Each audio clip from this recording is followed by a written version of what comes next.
Satu pemain asing yang lain yang kemarin sebenarnya sudah ada di Jogja, Anton Fase, sudah bisa dimainkan lawan Persib Bandung. Ini kabar gembira sih, Pak. Nah, lawan Persib Bandung, Pak, sekarang lagi dikejar dan hampir dipastikan mungkin dijanjikan untuk bisa lebih hijau dari sebelumnya. Hari ini pas syuting pas hujan ini. Ya, hari ini kita hujan.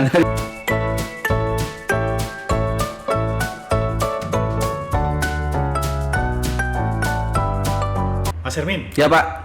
ada pemain baru lagi nih kayaknya PSM nih. Ya, Donny Wanderman, Pak. Wah, saya udah lihat videonya nih Ya, di YouTube ya, terus Ya. saya Yong kalau Ayak ada ya. pemain baru, mesti saya lihat Ya. dulu di YouTube ya. Ya. Dan Doni ini itu banyak sekali pengalaman bertanding sama klub yang dilalui ya. Ya. Sama paling waktu muda Yong Ajax. Yong ya. Ayak. Ya, betul. Yong Ajax, terus yang kemudian pernah juga di klub utamanya Belanda lah. Ya, ya. Wah, ini lumayan nih kayak. Apa betul nilai pasarnya tinggi nih? Ya, memang kalau dia kan cukup track recordnya cukup bagus, Pak.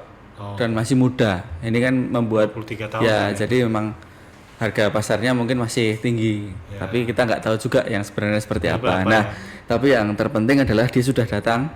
Ya. Dia sudah melihat kemarin pertandingan PSIM melawan Arema di Sultan Agung. Dia sudah datang dan hari ini, Pak, kemarin 18 Agustus sudah melakukan medical check up di Bethesda dan kemudian hari ini hasilnya keluar, mungkin segera diumumkan oleh PSIM. Nah, ini menariknya juga satu pemain asing yang lain yang kemarin sebenarnya sudah ada di Jogja, Anton Fase, sudah bisa dimainkan lawan Persib Bandung.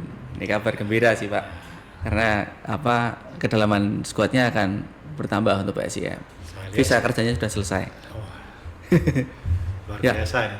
Saya lihat skillnya di video, saya Ya, juga ya. lihat di videonya, skillnya juga bagus. Ya, Tendangannya itu juga ya, sangat keras juga dan produktif juga ya. Yes. Sebagai strike wing. winger, Winger kemarin ya. main di S-League Singapura, Liga Singapura ya. dan ya cukup banyak mencetak gol di sana.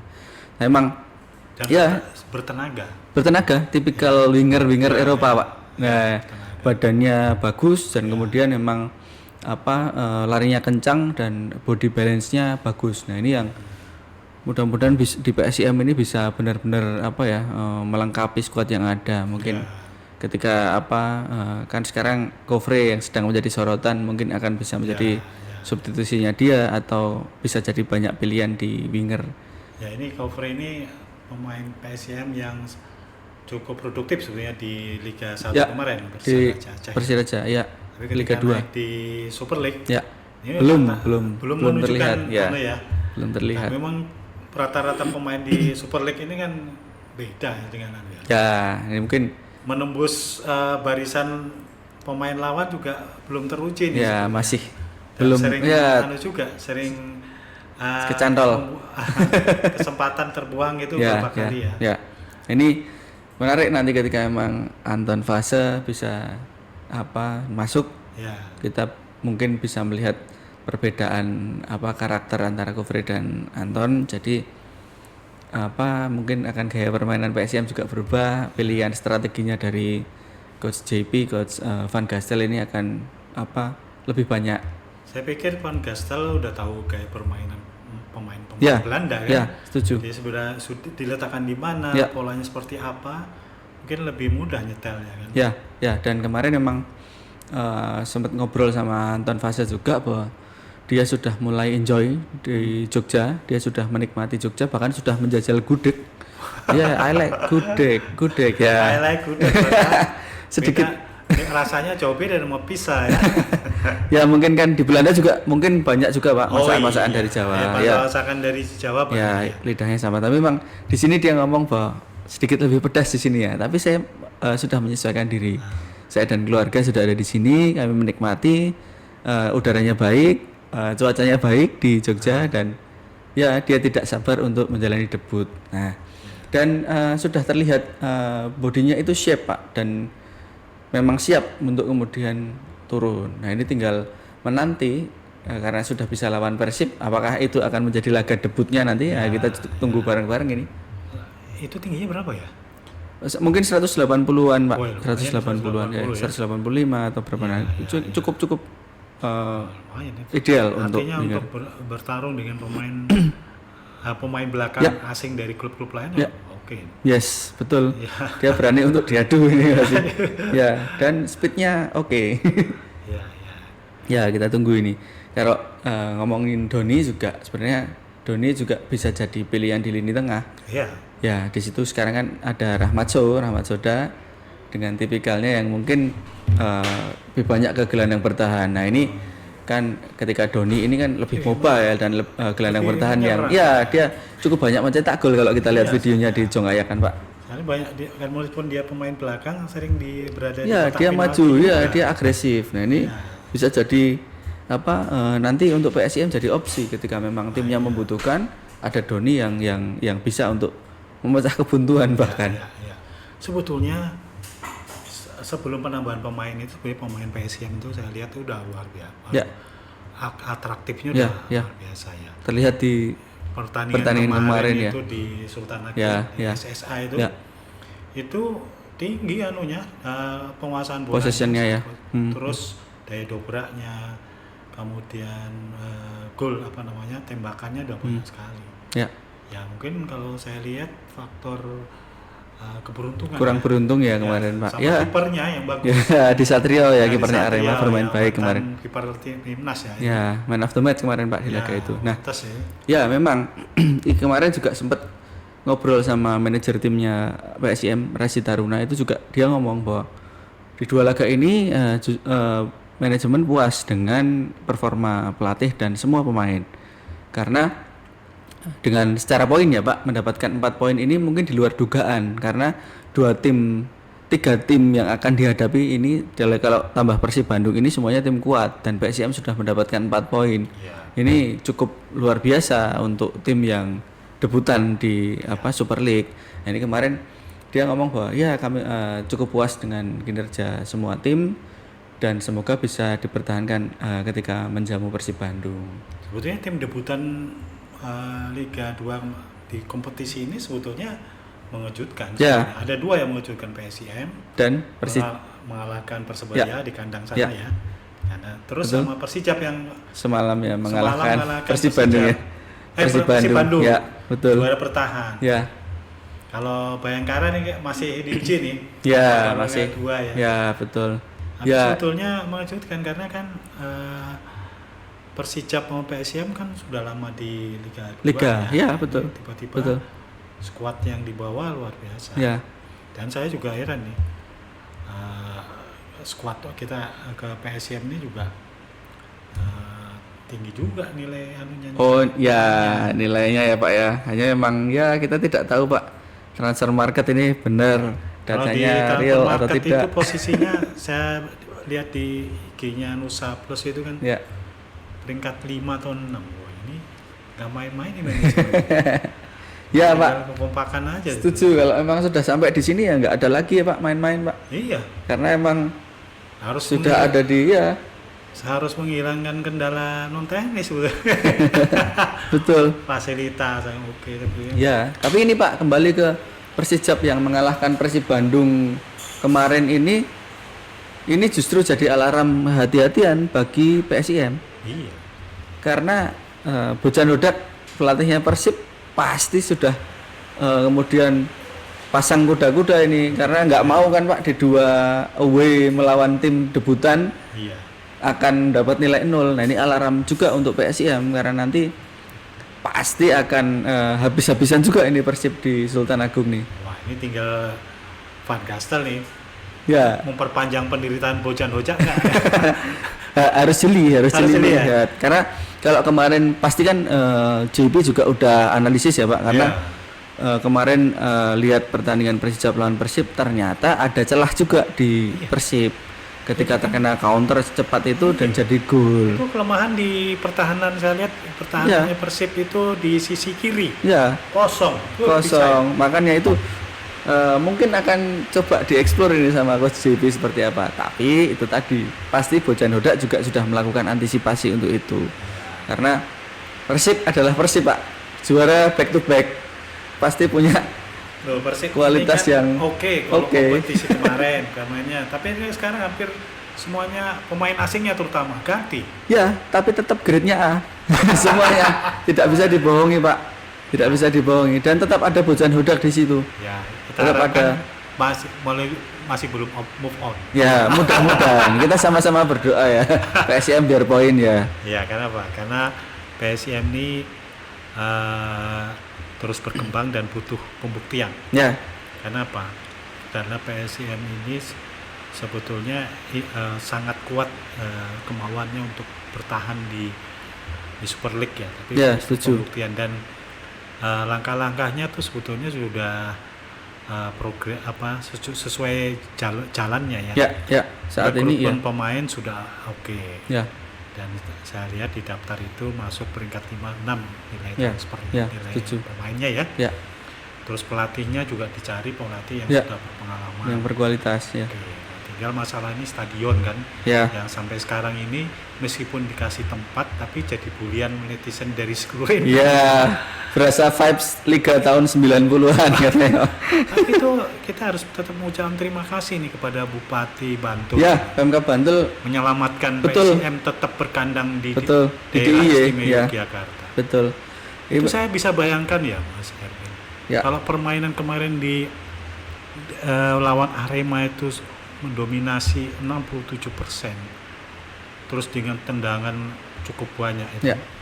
Itu kalau main di lapangan yang indah bagus itu mungkin enak juga ditonton. Ya, kan? Betul. Kalau di televisi loh, ini orang melihatnya di televisi. Kalau dilihat stadion kan beda. Datar, ya, betul. Kalau di televisi kan shot itu emang kemarin kelihatan kuning ya Pak. Kuning. Terus nanti permainannya tuh akan lebih indah lagi kalau dilihat di televisi. Ya. Ini kemarin kebetulan Pak John, H-1 pertandingan lawan Arema itu saya sempat turun ke bawah melihat secara langsung bagaimana kondisi rumput Stadion Sultan Agung. Nah, ini memang kelihatan dari bawah, saya memegang langsung itu kondisinya sudah cukup rata sebenarnya. Dan itu yang dikejar oleh vendor, karena kebetulan juga H-1 itu saya ngobrol sama vendor yang memperbaiki rumput itu dengan hanya dia memiliki 4 hari setelah PSIM diperbolehkan Pemkab untuk menggunakan SSA langsung melakukan perbaikan. Dalam 4 hari itu dia mengejar untuk kondisinya rata dulu. Aliran bolanya bisa rata. Ya. Jadi targetnya rata dulu, masalah yang tadi yang kosmetikanya itu yang kelihatan dari atas itu belum bisa. Nah, lawan Persib Bandung, Pak. Sekarang lagi dikejar dan hampir dipastikan mungkin dijanjikan untuk bisa lebih hijau dari sebelumnya. Hari ini pas syuting pas hujan ini. Ya, hari ini kita hujan. Hari ini hujan lagi apalagi. Mudah-mudahan sampai Bantul, sampai SSA jadi tambah hijau. Terus kemudian hari ini memang dilakukan pemupukan lagi yang kedua kalinya. Nah, ini pasti akan berbuah baik karena Pak bocorannya Pak, vendor yang memperbaiki ini punya pengalaman yang luar biasa di Jogja. Dia membuat lapangan YIS yang memang kualitasnya diketahui semua tim Liga 1 karena sering dipakai untuk TC. Kemudian lapangan di kampus UII yang juga luar biasa, di Pakem Binangun yang sekarang dipakai reguler oleh PSS latihan juga beliau, dan Purwo Binangun Sport Ground yang kemarin dipakai TC Bayangkara, PSBS dan lain sebagainya. Itu juga dari vendor ini juga. Nah, ini memang pengalamannya luar biasa karena bermula dari pembuat lapangan golf di Hyatt, Pak. Wah. Jadi sedetail itu. Lapangan golf di Hyatt itu bagus banget. Nah, ini makanya kita boleh menaruh kepercayaan ini bisa lebih baik. Tapi seminggu tuh apa bisa sih jauh gitu tuh? Ya, itu tadi kemarin minggu kemarin mungkin dikejar ratanya, sekarang ketika sudah rata, nah kosmetikanya kalau bilang Pak, kosmetikanya tampak dari atas bisa lebih baik. Saya lihat kalau pas ini syuting di bawah itu. Ya. Itu emang kelihatan hijau semua rumput. Ya. Terus rata. Ya. Cuman kalau syuting di atas, dari atas. kering banget kan. Ya, kalau hijau kering. kan penumpukan warna hijaunya numpuk ya kelihatan. Tapi kalau di atas merata, jadi ada yang kering, masih coklat ya, betul. Coklat itu ya. Ya, kita tunggu Pak. Ya, karena kan lawan Persib ini kan pasti kualitas pertandingangannya baik ya. Wah, karena ini orang seru ya.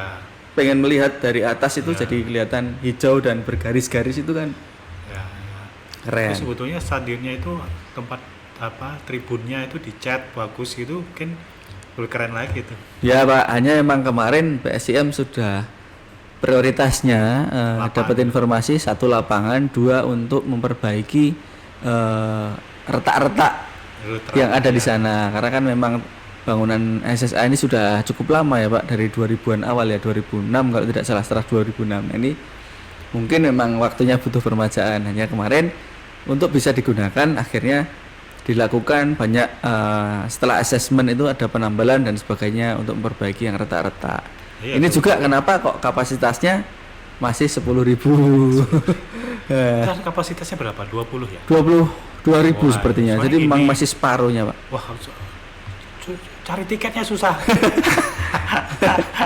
Ini banyak banget yang kemudian memang bicara bahwa cari tiketnya sangat susah ini untuk PSIM. Karena satu itu karena kuota terbatas juga. Saya paham juga ya, pihak manajemen membatasi jumlah yang nonton itu adalah yang sudah pernah melihat betul. PSIM sebelumnya, ini seleksi penonton. Ya, karena supporter tim tamu kan belum boleh ya Pak sekarang ini. Ya, yang artinya yang sudah ini gini. Ya. Ini semakin indahnya permainan PSIM bisa menang itu, tentu akan berdampak pada meningkatnya penggemar PSIM. Yang biasanya hanya nonton di TV cukup, dia penasaran untuk stadion. Di stadion. Dan itu saya pikir perlu dipikirkan. Jadi membuka peluang bagi penggemar-penggemar baru untuk bisa mengakses. Kalau sekarang sistemnya pakai undangan ya, mendapat undangan lah, atau mungkin pakai dibuka kayak Garuda ID itu, membuka akses baru bagi yang ini penggemar-penggemar baru yang memang sudah sangat ingin menyaksikan ya. Mungkin ya perhatian buat manajemen. Mungkin sudah digagas Pak, hanya memang semua butuh waktu dan proses ya, karena kan keterbatasan manajerial juga. PSIM ini kalau kita ngobrolkan sejak awal kan yang dipikirkan itu banyak banget Pak. Nah ini mungkin masih dalam tahap ini proses. Ya proses. Terus kemudian ini juga ngomong-ngomong tiket ini juga jadi selentingan di akar rumput, karena PSIM ini belum terkonfirmasi benar atau tidak, hanya informasinya akan menerapkan 3 grade tiket yang berbeda harganya. Ketika melawan tim grade A, grade B, grade C ini akan punya harga tiket yang berbeda. Nah ini ya mungkin di sini juga manajemen wajib sepertinya memberikan penjelasan kenapa harga tiketnya beda, terus kemudian apa alasannya. Jadi reasoningnya bisa diterima oleh teman-teman di akar rumput. Karena ini banyak banget yang tanya Pak. Perbedaannya nggak terlalu jauh saja sih. Ya mudah-mudahan. Memang mungkin kalau nonton yang misalnya grade A Persija gitu, karena kedua PSIM-nya juga lagi naik-naiknya kan, kan animonya otomatis ya. Hanya memang mungkin dipertimbangkan juga Pak, bagaimana teman-teman supporter kan UMR-nya juga seberapa. Ini yang harus dicari jalan tengahnya. Mungkin yang di VIP, yang di tribun tertutup bisa harganya sesuai yang lebih tinggi. Hanya mungkin penonton-penonton yang di tribun terbuka di selatan, timur dan utara ini kalaupun naik mudah-mudahan tidak terlalu tinggi. Jadi yang menikmati PSIM juga bisa dari berbagai kalangan Pak Jo. Itu penting. Betul. Ya, mudah-mudahan apa yang terjadi ini keluhan-keluhan bisa diatasi oleh manajemen ya. Setuju. Karena semakin membaiknya PSIM dan keseriusan manajemen untuk menata tim PSIM semakin baik, ini juga menumbuhkan kecintaan masyarakat di Yogyakarta dan sekitarnya. Karena PSIM ini saya pikir dari namanya itu sebagai Laskar Mataram. Mataram itu sebetulnya kan nama besar ya. Representasi yang luas. Sangat luas kan, nama besar yang digagas atau diciptakan, yang didirikan oleh Panembahan Senopati. Panembahan Senopati mendirikan Kerajaan Mataram, dan itu menjadi inspirasi dibentuknya klub atau perserikatan dulu. Mataram, Persatuan Sepak Bola Indonesia Mataram. Saya pikir itu sebuah nama besar. Nama besar, tentu kebesarannya itu menjadi inspirasi bagi manajemen tim. Bagaimana Mataram dulu, ini cerita sejarah ya. Mataram itu berjuang dari nol, dari mendirikan sebuah dukuhan desa, kemudian jadi besar. besar menjadi kerajaan yang sangat luas dan berani menyerang Batavia. Itu catatan sejarah lewat Sultan Agung. Nah, ini saya pikir inspirasi Mataram sebagai nama besar ini juga kalau bisa menjadi inspirasi bagi manajemen dan masyarakat ini, karena Mataram itu luas Sebetulnya tidak hanya daerah istimewa Jogja, tetapi juga dan sekitar-sekitarnya ya Pak ya. Tapi mungkin pendiri Mataram PSIM dulu ingin menginspirasi dari kebesaran Kerajaan Mataram. Kerajaan Mataram sih melekatkan nama Mataram di PSIM. Dan PSIM ini adalah, jangan lupa, mungkin semua udah tahu, pendiri PSSI. Saya pikir itu tegak lurus ya, atau dengan kebesaran PSSI. Kalau PSSI timnas besar gitu ya, siapa yang sebetulnya yang membentuk PSSI sebelumnya? Salah satunya PSIM, ya betul. Iya, karena mengingatkan PSIM itu adalah sebuah tim besar dan pernah menjadi juara waktu zaman kompetisi di Hindia Belanda dulu sekali dulu. Saya pikir ini nama-nama membangkitkan PSIM yang sekarang seperti mau berjuang kembali gitu ya. Mudah-mudahan ini apa yang dilakukan ini cerita sejarah ya. Panembahan Suwernopati membesarkan Mataram itu juga perjuangan. Nah, sekarang membesarkan kembali PSIM itu bagi manajemen itu bisa menjadi penyemangat ya. Setuju. Karena yang sudah dilakukan ini sebetulnya luar biasa, tetapi tantangannya itu ya banyak, mungkin hal teknis tadi ya. Sebetulnya kalau termasuk masalah stadion tadi. Dan sekarang kita kerasa sekali orang penonton mungkin netizen nasional itu tidak tahu sebetulnya kita punya stadion. Kemana kok tim kok nggak punya stadion? Belum layak, belum ada lampunya. Namanya juga netizen dari yang nggak tahu sejarah ya gitu ya. Terus kemudian ini Pak, ada pesan juga Pak untuk semua supporter PSIM yang menyaksikan pertandingan di stadion atau hendak menuju dan pulang dari stadion untuk tidak menggunakan knalpot gelombongan Pak, dan menaati aturan lalu lintas. Ini sangat penting Pak, bagaimanapun itu PSIM tadi belum punya kandang, harus numpang, dan ini mempengaruhi, bisa saja apa yang dilakukan di jalanan itu mempengaruhi izin. Nah, ini jangan sampai nanti kemudian PSIM nggak boleh izin dan kesusahan sendiri. Seperti yang sering kita bilang Pak, bahwa semua elemen harus dalam satu tujuan yang sama untuk PSIM. Jadi intinya sebetulnya manajemen itu sudah berupaya untuk menciptakan PSIM yang bagus, indah ditonton, berusaha, betul. Nah, tinggal sekarang teman-teman kita semua, termasuk para supporter juga mengikuti iramanya, mendukung dengan baik dengan sebagai supporter yang tertib, disukai oleh masyarakat, sehingga keindahan pertandingan juga keindahan para supporter. Mengambil pernyataannya Liana Tasno dan Coach JP, sekarang PSIM naik kelas, mudah-mudahan semua elemen termasuk pendukungnya juga naik kelas dalam hal attitude, dalam hal apapun itu. Nah, ini yang mudah-mudahan juga bisa diwujudkan dan tidak ada lagi knalpot brong, tidak ada lagi gangguan Kamtipmas di jalan, laporan gangguan dan sebagainya. Ini harus dijaga bersama-sama dengan nada dan hal yang baik. Oke, teman-teman. Selalu seru ngomongin PSIM. Selalu seru. Kita jumpa lagi di jawaban garis berikutnya ya Pak. Sampai jumpa. Jangan lupa like, subscribe, komen. Terima kasih teman-teman.